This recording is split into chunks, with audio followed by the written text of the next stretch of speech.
बारावीच्या प्रिय विद्यार्थी मित्रांनो, बघा, आपण 2 वर्षापूर्वी पेंडेमिक सिच्युएशन कोविडची सगळ्यांनीच खूप भयानक अवस्था अनुभवली.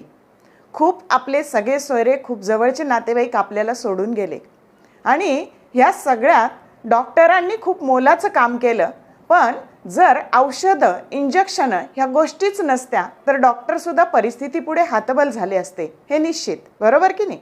मग ही जी इंजेक्शनं बनली, हे जे सगळं बनलं, आपण जी खतं बनतो, जी बी बियाणं तयार होतात, हे सगळं बनवण्यासाठी कुणाचा हात आहे? तर यामागे सगळ्यामागे केमिस्ट्री आहे, रसायनशास्त्र आहे. आणि म्हणून जसं बाकीचं सगळं फिजिक्स आपल्याला गरजेचं आहे, बायोलॉजी आपल्याला गरजेचं आहे, तितक्याच तुलनेने आपल्याला केमिस्ट्रीसुद्धा गरजेचं आहे. आणि आता आपल्याला 1 तारखेला केमिस्ट्रीच्या पेपरला सामोरं जायचं आहे. मग हे केमिस्ट्री आपल्याला जर इतकं जीवनावश्यक आहे तर आपण त्याचा अभ्यास चांगला करून त्याच्यामध्ये चांगले मार्क्स का मिळू नयेत? जरूर मिळवावेत. आणि म्हणून तुमचं काम थोडंसं सोपं करावं. राहिलेल्या वेळात बघा, फिजिक्सला जास्त सुट्टी आली होती, त्या तुलनेत केमिस्ट्रीला 1च दिवस सुट्टी आलेली आहे. आणि तुमचं काम हलकं करावं, सोपं करावं, या हेतूने मी strategy to solve chemistry board paper with tips and tricks, तर काही टिप्स आणि ट्रिक्स मी तुम्हाला देणार आहे की जेणेकरून मला खात्री आहे हे सगळं बघितल्यानंतर आणि याचा सगळा नीट अभ्यास केल्यानंतर तुम्हाला खूप कमी वेळात 20 मार्काचा आरामशीर फायदा होणार आहे. कारण तुमच्यापुढे प्रश्नचिन्ह आहे की सुट्टी तर 1च दिवस आलेली आहे आणि एवढा सगळा अभ्यास करायचा कसा? मग तो करायचा कसा? तर त्याच्यासाठी काही आपल्याकडे प्लॅनिंग असलं पाहिजे. बघा बाळांनो, हिशोब कसा करायचा? तर तुमच्याकडे सगळं वजा जाता माझ्या हिशोबाप्रमाणे 29 तास शिल्लक आहेत अभ्यास करण्यासाठी. म्हणजे फिजिक्सच्या पेपरवरून तुम्ही घरी आलात की 2 तास मागचा पेपर सोपा गेला, अवघड गेला, काही चर्चा न करता पाटी कोरी करायची, जसा गेला तसा गेला. आता पास्ट इज पास्ट, तो आपण बदलू शकत नाही. आणि आता आपण 2 तास आराम करायचा आणि 4 वाजता अभ्यासाला लागायचं. आणि 4 वाजता आपण अभ्यासाला लागलो, 27 तारखेच्या 4 वाजताच्या अभ्यासाला लागलं की 1 तारखेच्या सकाळी 9 वाजता अभ्यास बंद करायचा. आणि या सगळ्यामध्ये इतर कामं सोडून आपल्या हातात वेळ राहतो 29 तास. मग हे 29 तास कसे वापरायचे? तर ह्या सेक्शनसाठी वापरा 12 तास. किती तास वापरायचे? 12 तास. आणि ह्या सेक्शनसाठी वापरा 11 तास. मग आता हे 23 झाले आणि राहिलेले 6 तास याच्यासाठी वापरा. म्हणजे तासाचं नियोजन कसं करायचं हे समजलं. 12 तास पहिल्या 6 चॅप्टरला फिजिकल केमिस्ट्रीला, त्यानंतर ऑर्गॅनिक केमिस्ट्रीला 11 तास आणि इनऑर्गॅनिक केमिस्ट्रीला 6 तास वापरायचे. त्याच्यानंतर जसा सिलेबस दिला तसं नियोजन करायचं नाही. 4 वाजता अभ्यासाला बसल्यानंतर आपल्या ह्या जो काही तुमचा फिजिकल केमिस्ट्री आहे त्याच्यामध्ये क्रम ठरवताना बघा, मी चॅप्टरचा क्रम ह्या पद्धतीने अभ्यासाला सुरुवात करा असं सांगितलेलं आहे. हे माझं मत आहे. तुमचं मत कदाचित वेगळं असू शकतं, पण मला हे रिलायबल वाटलं. कारण बघा, सॉलिड स्टेट चॅप्टर आधी करा, त्याच्यानंतर थर्मोडायनॅमिक्स करा, त्याच्यानंतर केमिकल कायनेटिक्स करा, मग सोल्युशन करा, मग इलेक्ट्रोकेमिस्ट्री करा आणि मग आयोनिक इक्विलिब्रिया करा. या क्रमाने केलं तर थोडंसं हार्ड टॉपिक आधी येतील आणि इझी टॉपिक हा नंतर जाईल. आणि सगळ्यात आधी ह्या 12 तासांमध्ये पहिले 2 तास न्यूमरिकल्सला वापरा आणि राहिलेले 10 तास थेरीला वापरा. मग आता न्यूमरिकल्स, फिजिक्समधले न्यूमरिकल आणि केमिस्ट्रीमधले न्यूमरिकल याच्यामध्ये काय फरक आहे? तर एकतर हे पुस्तक कमी आहेत, केमिस्ट्रीमध्ये न्यूमरिकल्स कमी आहेत, पुस्तकाबाहेरचे न्यूमरिकल्स येणार नाहीत. म्हणजे खूप थोडे फॉर्म्युले करायचे बाळांनो तुम्हाला. आणि त्याच्यामध्ये त्यामुळं प्रॉब्लेमला दुर्लक्ष करू नका. आणि ज्याला म्हणजे चांगला स्कोअर करायचा त्याने कशाकडेच दुर्लक्ष करायचं नाही. पण जे साधारणतः मध्यम कॅटेगरीचे मुलं आहेत की ज्यांची बुद्धिमत्ता वर्षभर काही केलेलं नाही ना, आता कमी वेळात अभ्यास करायचा, तर तुम्ही कशाशी तरी एकाशी स्टिकअप राहा. एकतर तुम्ही रिॲक्शन तरी करा, नाहीतर एकतर न्यूमरिकल्स तरी करा. म्हणजे एकतर तुम्ही ह्या भागावर फोकस करा, तुम्हाला रिॲक्शन चांगले येत असतील तर, नाहीतर ह्या भागावर फोकस करा. 2-2 ओझे, न्यूमरिकल्सचं ओझं आणि रिॲक्शनचं ओझं, असं डबल ओझं घेऊन आपण इतक्या कमी वेळात चालू शकत नाही. आणि म्हणून तुम्ही जर न्यूमरिकल्स करायचे ठरवले तर ते सोपे आहेत. आणि मग न्यूमरिकल्स करायचे तर नेमकं काय करायचं तर ते मी तुम्हाला सांगते बघा. तर पहिला चॅप्टर सॉलिड स्टेट, ज्याच्यामध्ये डेन्सिटीवर न्यूमरिकल येणार आहे.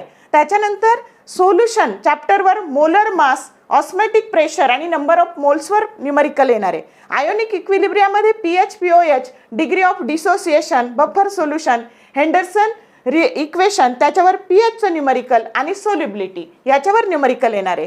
थर्मोडायनेमिक्समध्ये फर्स्ट लॉ, गिब्स एनर्जी आणि एंट्रोपी याच्यावर न्यूमरिकल येणार आहे. इलेक्ट्रोकेमिस्ट्रीमध्ये molar conductivity, standard potential, Nernst equation वर EMF सेलचं रिॲक्शन येणार आहे आणि सेल रिॲक्शनवरून EMF काढण्याचं रिॲक्शन येणार आहे. आणि 6वा चॅप्टर जो आहे तुमचा केमिकल कायनेटिक्स याच्यावर first order reaction, half life period आणि ॲक्टिव्हेशन एनर्जी याच्यावर न्यूमरिकल्स येणार आहेत. म्हणजे तुम्हाला फिजिक्समध्ये जसं प्रत्येक चॅप्टर आणि प्रत्येक चॅप्टरवर न्यूमरिकल, तसं इथं नाही आहे बाळांनो. इथं खूप म्हणजे फिजिक्सच्या तुलनेत केमिस्ट्रीत खूप थोडे न्यूमरिकल्स आहेत.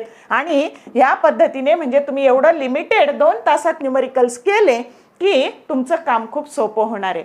आता बघा न्यूमरिकल्स सोडवताना काय काय करायचं तर तेही मी तुम्हाला सांगणार आहे.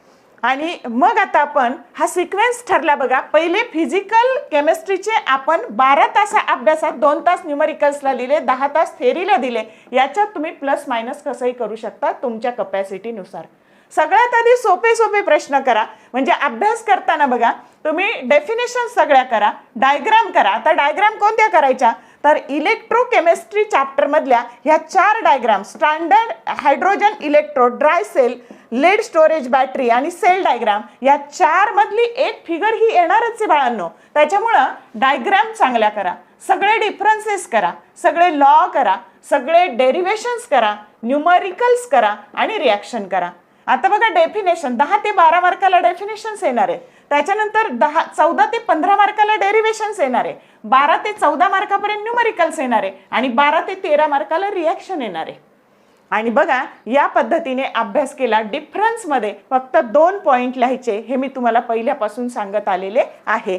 आणि मग ह्या 12 तासात ह्या पद्धतीने तुम्ही अभ्यासाचं नियोजन केलं की नंतरच्या 6 तासात बघा तुम्ही 7, 8, 9 करू नका. अभ्यासाचा सिक्वेन्स 9, 8, 7 या क्रमाने अभ्यास करा. त्यानंतर तो 6 तासात संपवा. मग कोणत्या चॅप्टरला किती द्यायचे हे तुम्ही ठरवा. त्याच्यानंतर ह्या 11 तासात 10, 11, 12, 13 आणि 14, 15, 16 हे चॅप्टर करा. आता अजून एक सजेस्ट मी तुम्हाला करेल की ज्याला रिॲक्शन येतच नाही त्याने हे चॅप्टर स्किप केले तरी चालतील. 10 ते 13 चॅप्टर स्किप केले तरी चालतील. ऐनवेळी पाठ करण्याचा, अभ्यास करण्याचा केमिस्ट्री हा विषय नाही. आणि 14, 15, 16 मात्र एकदम सोपे आहेत, त्याला स्किप करू नका. आणि मग तुम्ही जर हे ड्रॉप करणार असाल तर याला 11 तास मोर दॅन सफिशियंट झाले, बरोबर आहे की नाही. तर या पद्धतीने सगळंच ओझं घेऊन एकदम एका दिवसात चालण्यापेक्षा सगळ्या अभ्यासाचं ओझं डोक्यावर घेऊन काहीतरी नियोजन करा. ठराविक चॅप्टर स्किप करा. प्रॉब्लेम स्किप करणार असले तर रिॲक्शन स्किप करू नका. आलं का लक्षात. आणि जर रिॲक्शन करणार असेल तर मग प्रॉब्लेमला थोडं दुर्लक्ष केलं तरी चालेल, हा माझा सल्ला आहे. पण सगळंच एका दिवसात आता होणार नाही. आधी केलं असेल तर 2 दिवसात रिव्हिजन होऊ शकते, पाठांतर आणि सगळं होऊ शकत नाही, त्याने फक्त टेन्शन येतं. मग हे झालं अभ्यासाचं प्लॅनिंग, चॅप्टरचं प्लॅनिंग. इथून मात्र 10 ते 16चा क्रम सिरियली घ्यायचा आहे. इथं मात्र सिक्वेन्स चेंज करून अभ्यास करायचा आहे, असा माझा सल्ला आहे तुम्हाला. मग आता बघा आपली नेहमीची स्ट्रॅटेजी की पेपर सोडवताना काय करायचं तर रिॲक्शन जे काही आहे बाळांनो, तर त्या रिॲक्शन तुम्ही जी काही आहे ती रिॲक्शन लिहिण्यासाठी मेकॅनिझम समजून घ्या. रिॲक्शनचं काय करा, मेकॅनिझम समजून घ्या. आणि केमिस्ट्रीमध्ये रिॲक्शनला मार्क्स आहेत पण त्याची माहिती लिहायला मार्क नाही आहेत. समजलं का. म्हणजे रिॲक्शन यायची असेल तर त्याचा आधी मेकॅनिझम समजून घ्या आणि रिॲक्शनची माहिती लिहिली तर मार्क्स पडणार नाही. तुम्हाला प्रॉपर रिॲक्शन लिहायची आहे हे विसरू नका. पेपर सोडवताना आता काय काय काळजी घ्यायची ते आपण बघू. तर आपल्याकडे एकूण 190 मिनिटं आहेत. तर सेक्शन ए ला 30 मिनिटं वापरायचे आहेत, बी सेक्शनला 40 मिनिटं वापरायचे आहेत, सी सेक्शनला 55 मिनिटं वापरायचे आहेत आणि डी सेक्शनला 45 मिनिटं वापरायचे. या सगळ्याची जर तुम्ही बेरीज केली तर ती होते 170 मिनिट. आणि त्याच्यामध्ये आपल्याकडे 170 मिनिटात पेपर होऊन किती वेळ शिल्लक राहतो, तर 20 मिनिटं पेपर शिल्लक राहतो. की समजा एखाद्या प्रश्नाचं उत्तर आपल्याला आलं नाही तर किंवा रिॲक्शन आठवायला वेळ लागला तर ते राहिलेले 20 मिनिटं हे तो राहिलेला प्रश्न कंप्लीट करायला आणि पेपर डेकोरेटिव्ह करायला, चेक करायला तुम्हाला वापरता येतो. तर वेळेचं व्यवस्थित नियोजन करा. त्याच्यानंतर आपली नेहमीची पद्धत, नवीन सेक्शन नवीन पानावर. मग आता बघा, सेक्शन ए मध्ये पहिल्या प्रश्नात MCQ असतात. तर आता त्याचं एक एक MCQ लिहिल्यानंतर एक एक ओळ सोडून द्यायची. आणि समजा पहिल्याचं उत्तर ए आणि 5 असेल तर दोन्ही लिहा, त्याचा ऑप्शन लिहा आणि उत्तर पण लिहा. नुसतं ए लिहू नका किंवा नुसतं 5 लिहू नका. कारण तुम्हाला सिलेक्ट अँड राईट असं लिहिलेलं आहे, म्हणजे त्याचा ए ऑप्शन आहे का बी ऑप्शन आहे ते लिहा आणि त्याचा काय जे काही उत्तर असेल पुढं ते लिहा. फक्त एक काहीतरी लिहू नका, MCQ खोडू नका. आणि एक एक MCQ झाल्यानंतर अशी एक एक ओळ लिहून सोडून द्या, म्हणजे छान सुटसुटीत दिसतं. आणि क्वेश्चन नंबर 2 सलगच लिहायचा. हे 10 लिहून झाले की एका वाक्यात उत्तरं 1 ते 8 तुम्ही उत्तरं लिहिले की उरलेल्या याचे तुम्ही काय करा, नंबर टाकून द्या. नंबर टाकल्यावर काय होतं, रोज बोर्डाच्या पेपरमध्ये चुका होत आहेत आणि तुम्हाला मार्क मिळत आहेत. समजा तुम्ही 1 ते तुमचे 8 लिहिले आणि 9, 10, 11, 12 असे नुसते नंबर टाकून द्या. म्हणजे एखादी जर मिस्टेक निघाली तर ते तुम्ही नंबर टाकलेला असेल तर तुम्हाला ते मार्क्स मिळून जातील. त्याच्यानंतर आता हे जिथं हा दुसरा प्रश्न संपला तिथं तुम्ही सोडून द्या. आता बी सेक्शन हा नवीन पानावर सोडवायला घ्या. आणि आता समजा बी सेक्शनमध्ये 2-2 मार्काचे प्रश्न आहेत. मग एखादा डिफरन्स लिहायला आला तर डिफरन्स लिहायला आल्यावर त्याला पॉईंट द्यायला विसरू नका. पहिला डिफरन्स आणि दुसरा डिफरन्स आणि त्याच्यात जे डिस्टिंग्विशिंग पॉईंट आहे ते असे हायलाईट करा, त्याला काय करा, अंडरलाईन करा. आले लक्षात. तर या पद्धतीने डिफरन्स आला तर 2च डिफरन्स 2 मार्काला, पण हे टेबल फॉर्ममध्ये लिहायचे. असे एकाखाली एक डिफरन्स लिहायचे नाही. ते तपासायलाही सोपं जातं, दिसायलाही चांगलं दिसतं. आणि समजा इथेच स्ट्रॅटेजी, जर तुमचे 8 लिहायचे तर 8 लिहून झाले आणि राहिलेल्याचे फक्त खाली काय करा, नंबर टाकून द्या. त्याच्यानंतर बी सेक्शन झाला. समजा तुम्हाला असं वाटलं की आता आठवत नाहीये, नंतर आठवणार आहे, तर 1-2 पानं त्याच्यासाठी सोडून द्या. बऱ्याच मुलांना भीती वाटते की 1-2 पानं सोडून दिले तर पुढचा पेपर तपासतील का नाही तपासतील. असं होत नाही बाळांनो. तुमचा पेपर 3 जणांच्या हाताखालून जातो आणि त्याच्यामुळं अगदी शेवटपर्यंत कोरा असेल तरी त्याच्यावर रेषा मारण्याचं काम केलं जातं. म्हणजे तुमचा सगळा पेपर पाहिला जातो. म्हणजे तुम्हाला असं वाटलं की बी सेक्शनमध्ये अजून 1-2 प्रश्न लिहायचेत आणि 1-2 पानं सोडून द्यावे तर तुम्ही ते सोडून देऊ शकता.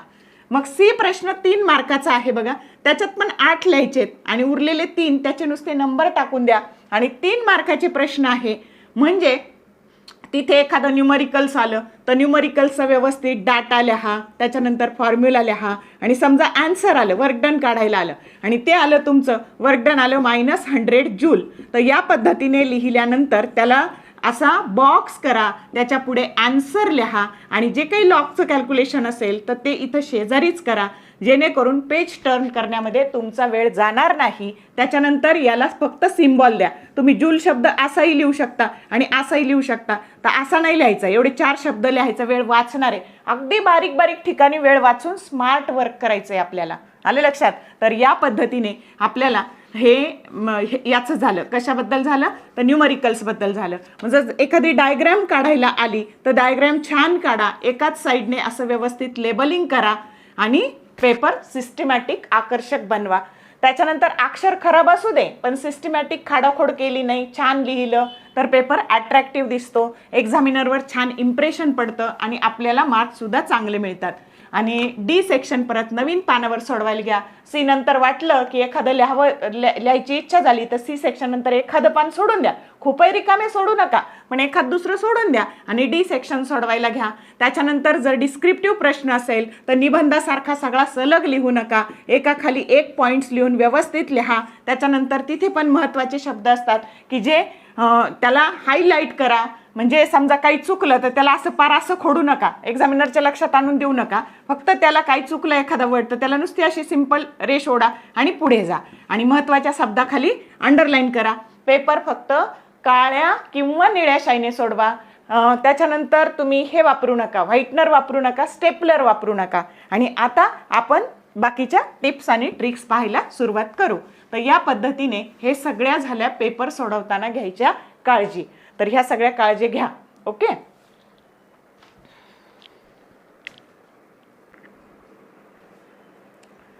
तर त्यामुळे पेज 1-2 पानं सोडून दिले तुम्ही तर सी सेक्शन नंतर आणि परत कंटिन्यू केलं तर काही फरक पडत नाही. मग ह्या पद्धतीने पेपर सोडवा. आणि आता काय काय करायचं बघा. तर आता मी थोड्याशा टिप्स आणि ट्रिक्स सांगते.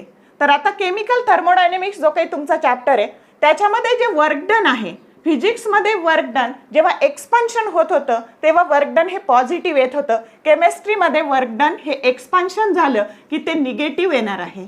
आणि बऱ्याचदा हे जे काही तुमचं प्रेशर आहे हे बारमध्ये दिलेलं असतं आणि व्हॉल्यूम हा डेसिमीटर क्यूबमध्ये दिलेला असतो. तर बार आणि डेसिमीटर क्यूब याच्यामध्ये काय रिलेशन आहे तर 1 decimetre cube into bar that is equal to 100 joule. तर ह्या पद्धतीने कन्व्हर्जन करायला तुम्हाला ही गोष्ट लागणार आहे. आणि इथं एक्सपान्शन घडताना वर्क डन हे निगेटिव्ह घडणार आहे आणि जर कंप्रेशन झालं तर वर्क डन हे पॉझिटिव्ह घडणार आहे. ही गोष्ट नीट लक्षात ठेवा. आलं का लक्षात. तर हे कंप्रेशन आलं लक्षात. तर या पद्धतीने हे वर्क डनला तुमचं फिजिक्सचं डोक्यात बसलेलं असतं, केमिस्ट्रीमध्ये एक्झॅक्ट उलट आहे. तर हे लक्षात घ्या. त्याच्यानंतर तुम्हाला reaction is spontaneous non spontaneous असं विचारलं जातं. तर बघा त्याच्यामध्ये एंट्रोफी म्हणजे डेल्टा एस टोटल ही जेव्हा ग्रेटर दॅन 0 असते म्हणजे ती पॉझिटिव्ह असते तेव्हा रिॲक्शन ही स्पॉन्टेनियस असते.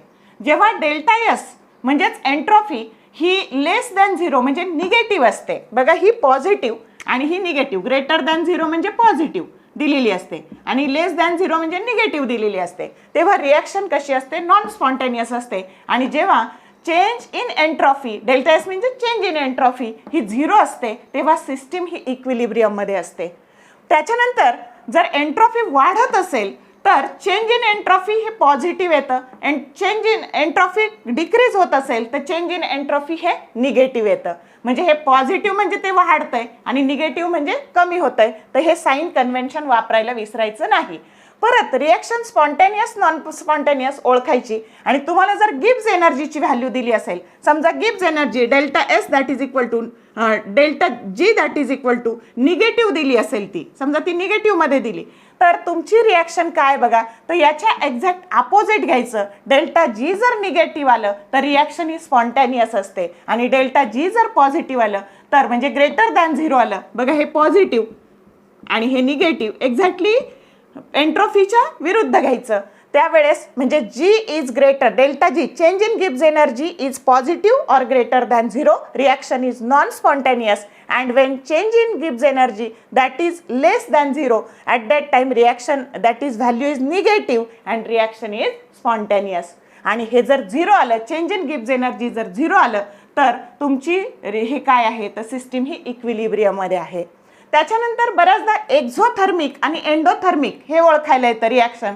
तर त्यांच्यामध्ये delta H change in heat that is negative असेल तर ती एक्झोथर्मिक असते आणि change in heat that is positive असेल तर रिॲक्शन ही कशी असते एंडोथर्मिक असते. तर या पद्धतीने ह्या गोष्टी थर्मोडायनेमिक्स चॅप्टरमध्ये लक्षात घ्यायच्या आहेत.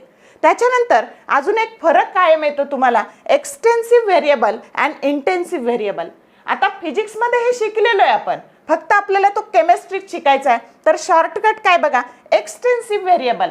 तर जे व्हेरिएबल सिस्टीमच्या साईजवर डिपेंड करतं त्याला एक्सटेन्सिव्ह व्हेरिएबल म्हणायचं आणि जे व्हेरिएबल सिस्टीमच्या साईजवर डिपेंड करत नाही इथं बघा एन दिलेलं आहे, शॉर्टकट काय वापरायचा तर intensive variable that do not depend upon this an indicates that not depend on size of the system असा शॉर्टकट वापरायचा. आणि मग ते कोणते कोणते व्हेरिएबल आहे तर mass, volume, internal energy, number of moles and all types of energy that are the extensive variable. आणि इंटेन्सिव्ह कोण कोण आहे बघा density, specific heat, temperature, pressure, viscosity आणि मोलर एनर्जी. बघा बरं, ऑल टाइप्स ऑफ एनर्जी कोण आहे? एक्सटेन्सिव्ह. आणि मोलर एनर्जी कसं आहे? इंटेन्सिव्ह आहे. तर जर तुम्हाला हा फरक आला तर या पद्धतीने तुम्ही लिहू शकता, किंवा यातलं तुम्हाला MCQ असा येऊ शकतो, dash dash is a extensive variable और dash dash is a intensive variable. त्यावेळी तुम्ही हे सगळं लिहू शकता.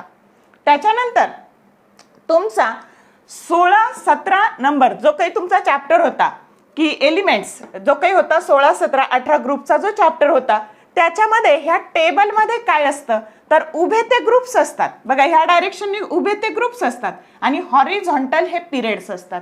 मग बऱ्याचदा तुम्हाला हे लिहायला येतं, तर त्याच्यामध्ये ॲटॉमिक साईज आणि आयोनिक साईज ही ग्रुपमध्ये काय होत जाती तर या डायरेक्शनने ती ग्रुपमध्ये वाढत जाती आणि पिरियडमध्ये ती काय होत जाती म्हणजे ॲटॉमिक रेडियस आणि आयोनिक रेडियस ही ग्रुपमध्ये काय होत जाती म्हणजे ग्रुपमध्ये ह्या डायरेक्शनने ती वाढत जाते आणि पिरियडमध्ये ती काय होत जाते? कमी होत जाते. आणि बाकीच्या गोष्टी याच्या मग काही विचारू दे बाकीच्या, त्या एक्झॅक्टली आपल्याला ट्रेंड्स लिहायला येतो तुम्हाला. तर त्या ट्रेंड्समध्ये काय बघा, तर आयोनायझेशन एनर्जी, इलेक्ट्रोनिगेटिव्हिटी, इलेक्ट्रॉन ॲफिनिटी, ह्या सगळ्या गोष्टी एक्झॅक्ट याच्या अपोजिट. म्हणजे तुम्ही फक्त एवढंच लक्षात ठेवलं तर बाकीचं सगळं त्याच्या अपोजिट घडणार आहे. काय तर atomic radius, ionic radius trends लिहायला आला तर बघा, ग्रुपमध्ये म्हणजे उभ्या डायरेक्शनने ते वाढत जाणार आहे आणि पिरियड्समध्ये ते काय होत जाणार आहे? कमी होत जाणार आहे. आणि ह्या बाकीच्या गोष्टी मग काही विचारू दे, त्या सगळ्या ग्रुपमध्ये काय होणार आहे? कमी होणार आहे आणि पिरियड्समध्ये काय होणार आहे? वाढणार आहे. येते लक्षात? त्याच्यानंतर इलेक्ट्रॉनिक कॉन्फिगरेशन जर तुम्हाला लिहायला आलं तर समजा झेड ॲटॉमिक नंबर तुम्हाला साधारणतः देऊ शकतात. Z that is equal to 21 to 30 या पद्धतीने देऊ शकतात ॲटॉमिक नंबर. मग 21 असेल तर कसं लिहायचं? आर्गॉन लिहायचं आणि 3D, इथं 3D हा नंबर लिहायचा, 3D1 आणि 4s 2. 22 असेल तर कसं लिहायचं? आर्गॉन 3D2 हा नंबर इथे आणि 4s 2 हे इथं. आता आर्गॉन 23 असेल तर 3D3 हा नंबर D ला लिहायचा आणि हा 2 नंबर 4s 2 ला लिहायचा. तसं 30 आलं तर इथं आर्गॉनला 3D काय लिहायचं? 0 नाही लिहायचं बाळांनो, इथं 10 लिहायचं आणि 4s ला काय लिहायचं? 2 लिहायचं. तर या पद्धतीने हे इलेक्ट्रॉनिक कॉन्फिगरेशन लिहायला आलं तर या पद्धतीने लिहायचं. तर ह्या सगळ्या ज्या काही महत्त्वाच्या गोष्टी आहेत बघा, ह्या 4 डायग्राममधली एक डायग्राम येणार आहे, ट्रेंड्स ओळखायला येणार आहे. आलं लक्षात? तर या पद्धतीने हे सगळं रिॲक्शन स्पॉन्टेनियस आहे का नॉन स्पॉन्टेनियस आहे, रिॲक्शन एक्झोथर्मिक आहे का एंडोथर्मिक आहे, वर्क डनचा प्रॉब्लेम सोडवताना साइन कन्व्हेन्शन, ह्या सगळ्या बारीक बारीक गोष्टी तुम्हाला येणार आहेत आणि त्याच्यामुळं त्याची तयारी चांगली करा. आता बघा, महत्त्वाचे प्रश्न मी फक्त पटपट वाचून दाखवते, तर तुम्ही ते टिक करून घ्या, तुमच्या पुस्तकात टिक करून घ्या. तर बघा, पहिला चॅप्टर जो काही आहे सॉलिड स्टेट, त्याच्यामध्ये काय काय येऊ शकतं तर त्याच्यामध्ये classification of solids, unit cell त्याची डेफिनेशन, क्रिस्टल डिफेक्ट्समध्ये स्कॉटी डिफेक्ट आणि फ्रेंकेल डिफेक्ट येऊ शकतो, सेमी कंडक्टरमध्ये एन टाईप आणि पी टाईप सेमी कंडक्टर, हे महत्त्वाचे प्रश्न आहेत. त्याच्यानंतर सोल्युशनमध्ये रॉल्स लॉ आणि कॉलिगेटिव्ह प्रॉपर्टीज, त्याच्यानंतर molar mass and elevation of boiling point relation, त्याच्यानंतर molar mass and depression in freezing point relation, osmotic pressure osmosis definition. तिसरा चॅप्टर बघा, आयोनिक इक्विलिब्रियामध्ये काय येऊ शकतं? आरेनियस थेरी येऊ शकते, amphoteric nature of water, Ostwald's dilution law त्याचं डेरिवेशन येऊ शकतं. त्याच्यानंतर pH plus POH that is equal to 14 हे रिलेशन 2 मार्काला येऊ शकतं. त्याच्यानंतर बफर सोल्युशनचे टाईप्स येऊ शकतात, हेंडरसन हॅसेलबॅच रिॲक्शन येऊ शकतं, relationship between solubility and solubility product हे येऊ शकतं.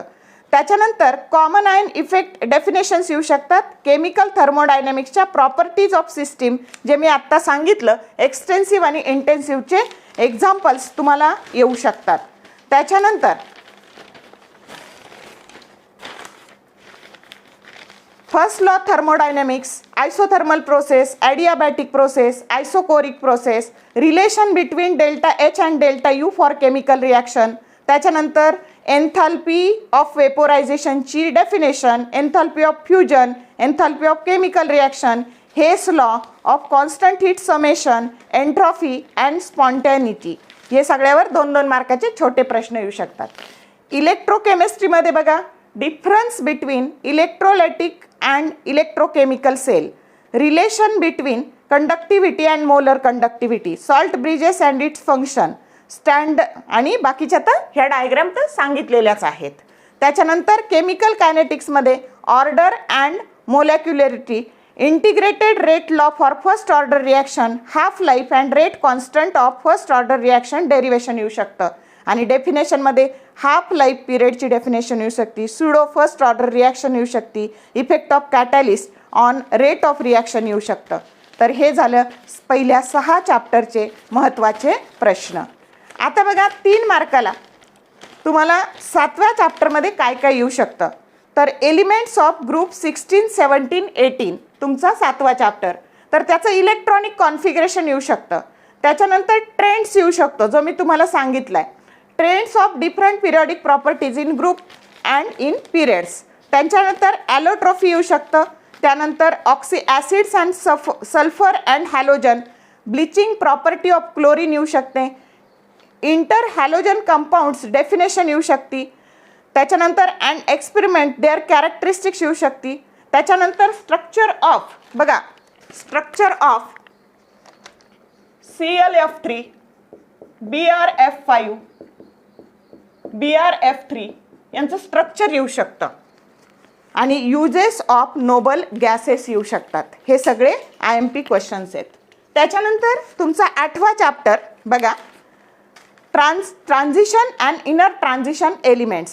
त्याच्यामध्ये इलेक्ट्रॉनिक कॉन्फिगरेशन आत्ताच मी शिकवलं तुम्हाला की जे काही आहे इलेक्ट्रॉनिक कॉन्फिगरेशन, तर ते 21 ते 30 नंबरमध्ये या पद्धतीने 3rd सिरीजचं येऊ शकतं.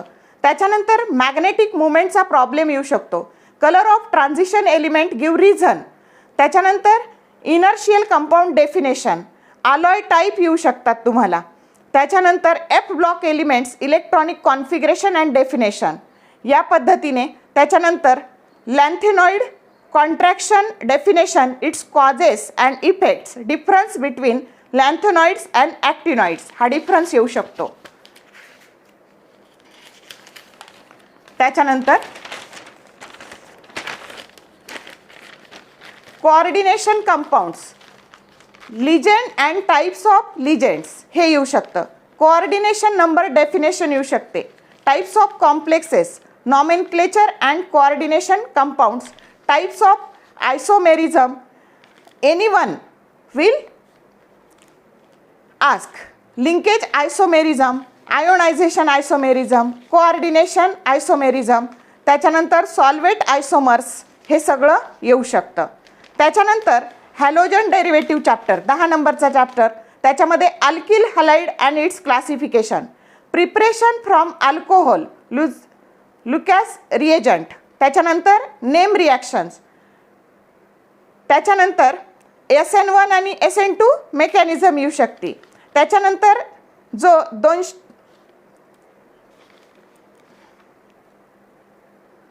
या पद्धतीने हे सगळे तुम्हाला प्रश्न हे 10 नंबरच्या चॅप्टरवर IMP क्वेश्चन्स येऊ शकतात.